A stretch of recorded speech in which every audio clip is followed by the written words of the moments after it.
Welcome to Wisdom Coaching Channel. Today, we will discuss about the atmospheric refraction, human eye and colorful world of class 10. So if you are new to the channel, then subscribe our channel for more video and hit the bell icon so that you don't miss any video. So don't forget to subscribe.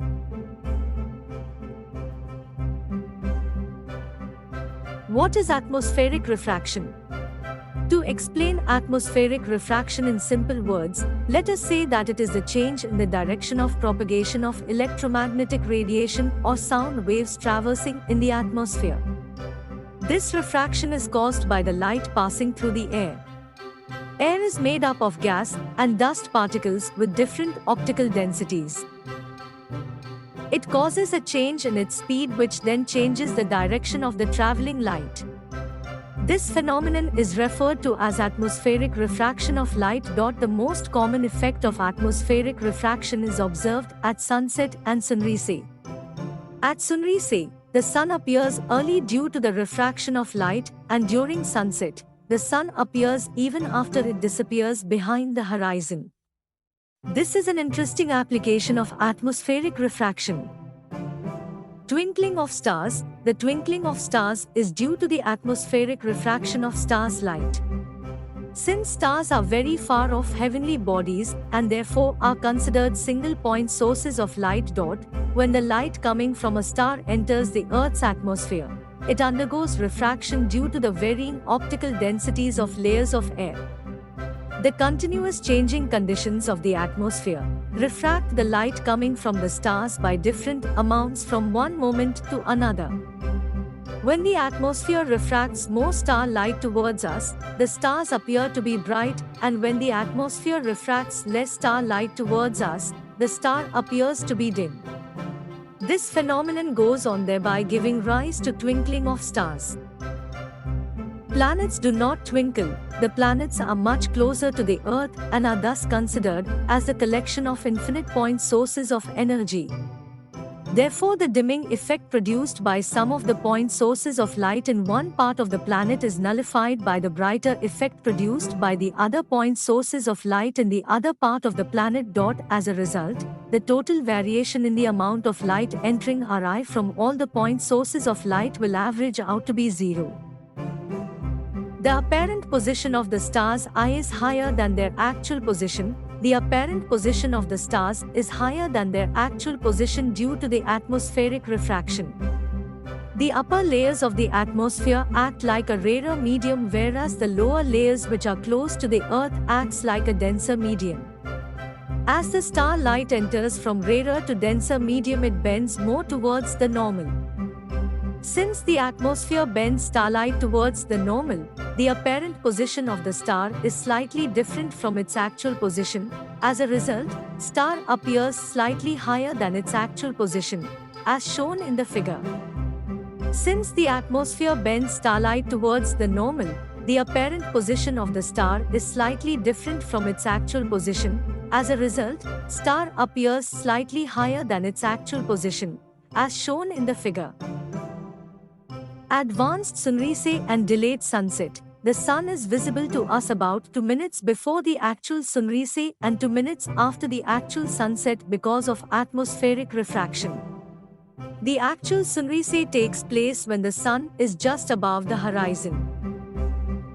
It is again due to the atmospheric refraction that we can see the sun for about 2 minutes even after the sun has set below the horizon. Because of this atmospheric phenomenon, the time from sunrise to sunset is lengthened by about 2 to 4 minutes. Scattering of light. When light falls on tiny particles, then diffused reflection takes place and light spreads in all possible directions.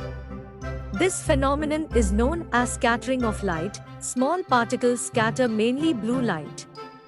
When size of the particle increases, then the light of longer wavelength also scatter. The path of a beam of light passing through a true solution is not visible. However, its path becomes visible through a colloidal solution, whereas size of the particles is relatively larger. Rayleigh proved that the intensity of scattered light is inversely proportional to the fourth power of the wavelength, provided the scatters is smaller in size than the wavelength O light. Tyndall Effect. The Earth's atmosphere is a heterogeneous mixture of minute particles. These particles include smoke, tiny water droplets, suspended particles of dust, and molecules of air. When a beam of light strikes such fine particles, the path of the beam becomes visible. The light reaches us after being reflected diffusely by these particles. The phenomenon of scattering of light by the colloidal particle gives rise to Tyndall effect. This phenomenon is seen when a fine beam of sunlight enters a smoke-filled room through a small hole. Thus, scattering or light makes the particles visible. Tyndall effect can also be observed when sunlight passes through a canopy of a dense forest. Here, tiny water droplets in the mist scatter light. Phenomena based upon scattering of light. Color of the clear sky is blue. The molecules of air and other fine particles in the atmosphere have size smaller than the wavelength of visible light. These are more effective in scattering light of shorter wavelength at the blue end than light of longer wavelength at the red end. The red light has a wavelength about 1.8 times greater than blue light.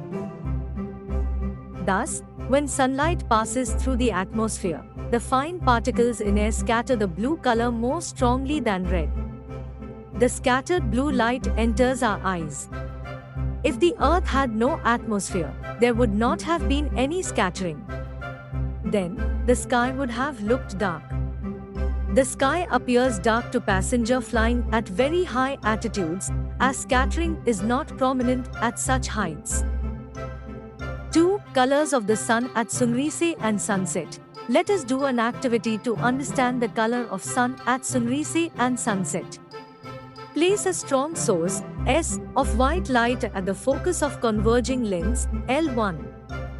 This lens provides a parallel beam of light. Allow the light beam to pass through a transparent glass tank, T, containing clear water. Allow the beam of light to pass through a circular hole, C, made in a cardboard. Obtain a sharp image of the circular hole of a screen, MN, using a second converging lens, L2. Dissolve 200 g of sodium thiosulfate into liters of clear water taken in the tank. Add 8 to 2 ml of concentrated sulfuric acid to the water. We observe the microscopic sulfur particles precipitate in 2 to 3 minutes. As sulfur particles begin to form, we can observe the blue light from the three-sided of the glass tank. It is due to scattering of short wavelengths by minute colloidal sulfur particles. We observe that the color of the transmitted light from the fourth side of glass tank facing the circular tank at first is orange-red color, and then bright crimson-red color of the screen. Light from the sun travels relatively short distance. At moon, the sun appears white as a little of blue and violet colors are scattered. Near the horizon, most of the blue light shorter wavelength are scattered away by the particles. Therefore, the light that reaches our eye is of longer wavelength. This gives rise to the reddish appearance of the sun.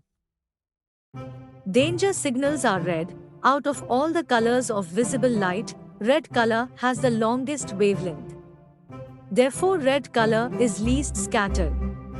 As a result, it can be seen from maximum distance.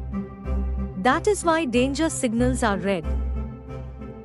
Thanks for watching. For more videos, subscribe our channel and hit the bell icon, and don't forget to subscribe. Thank you.